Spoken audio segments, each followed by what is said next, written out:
A lot of big changes. For example, 10 years ago, you would not have saw a menorah on front of the library. That's some of the controversies that came with changing times.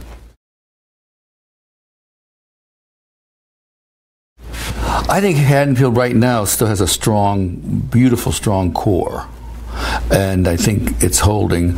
There's one thing a lot of people in town are concerned with is many people now choose to move to Haddonfield, raise their kids in the school district, and leave. And this town needs that core that makes it what it is. The volunteerism in this town, like the projects you guys are doing, is phenomenal. We don't want to lose that. I'll give you a quote, too. I say Haddonfield is a village in the middle of urban sprawl. You don't want to lose that village effect.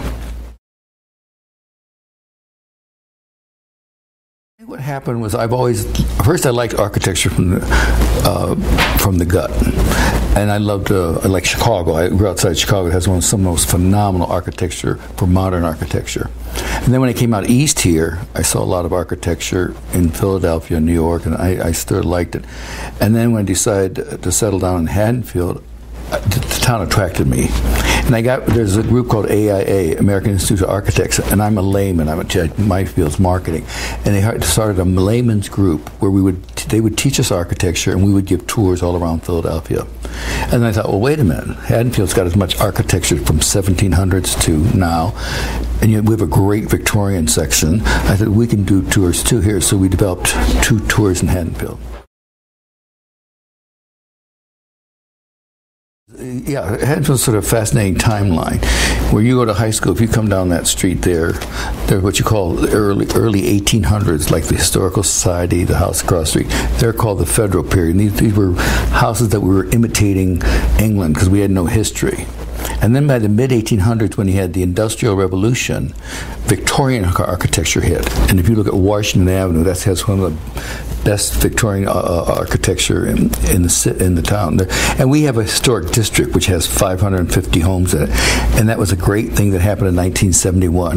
That protected the developers and the tear-down guys. That's a real problem in Haddonfield, tear-downs, you know that, from tearing those down. So we have a great historical district.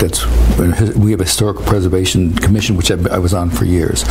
So we have a very unique historical, Victorian period especially. They give you a sense of history, and they give you a sense of character. And that's something you don't get a lot in suburbia. Like Cherry Hill, I call those houses there called elephants in the fields, or McMansions. You know, they look like cookie cutters. Here you have a beautiful mix of architecture from 1700s and now, and the character is so prevailing. You can tell it has a strength about it. Architecture came as a result of the Industrial Revolution.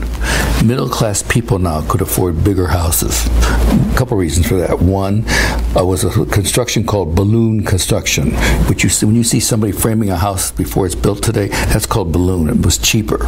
You also had nails, and you could do things a lot cheaper. So you could build bigger homes for less money, and middle-class people could afford them.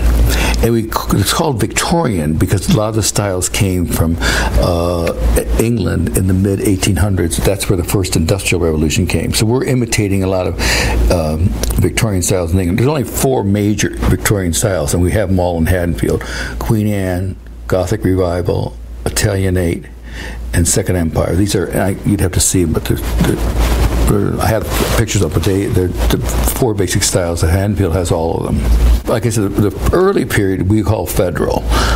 And that's that period. Now, when you're at the high school and you're coming out that little roof house there, that's 1720s. That's called colonial style. That was the first houses that came here, and that was wooden. If you go to the first houses in Philadelphia, they were brick. And there was a reason for that. 2 reasons. One, wood was cheap here, so they could build these little houses. The front of it was their business, the back they lived there. Now, Philadelphia, from the start, from Delaware River all around Independence Hall, always built with brick. There was one reason for that, because William Penn founded Philadelphia, and when he came here, they had just had the Great Fire of London, and all these houses were congested close, and he was petrified, and so were the people, that they'd have fire if we built the kind you built here. First period would be the colonial houses, like that little colonial house, the one by the hip roof house, we call it. Then you got the federal period where you imitated Greek and Roman design, but because we didn't have any history. Then you had a little thing called Greek Revival, which was bringing you the Greek temple look. And then you had the Victorian. And then after Victorian, there's in any field you're in, I don't care what with art, it's action, reaction. People got tired of Victorian, so they went back to what you call colonial revival.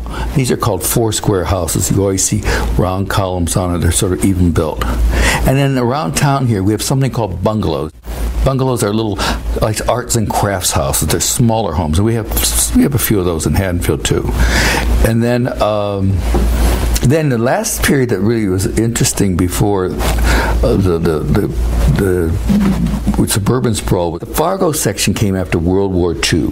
That was one of the biggest changes in housing, because after World War II, that property was owned by Haddon Township, and we bought it from them.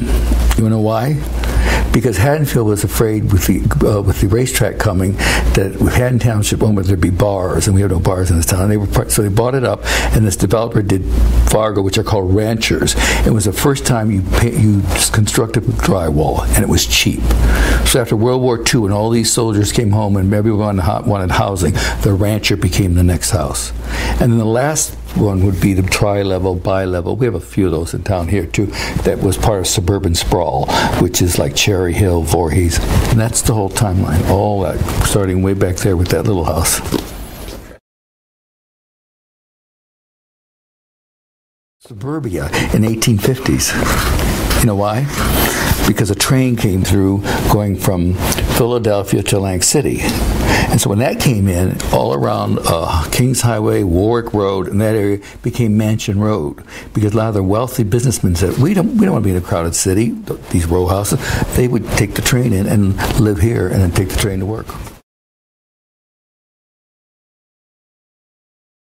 The reason for that is, by that time, they were rejecting Victorian. So in France, they had what they called Beaux-Arts architecture, where it becomes a scientific thing, and you wanted the things to look beautiful again. And Chicago had a big exposition in 1803, and it looked like this. And what this was called the Great White City, because the cities were filthy then. So Chicago cleaned up. So all across the country, after Chicago did this, everybody wanted to be part of this great white city movement. And our answer to that was building that Borough Hall, called Beaux-Arts architecture. It's a combination of many others, with a lot of scientific and artistic things working together there. And that's what makes that building unique.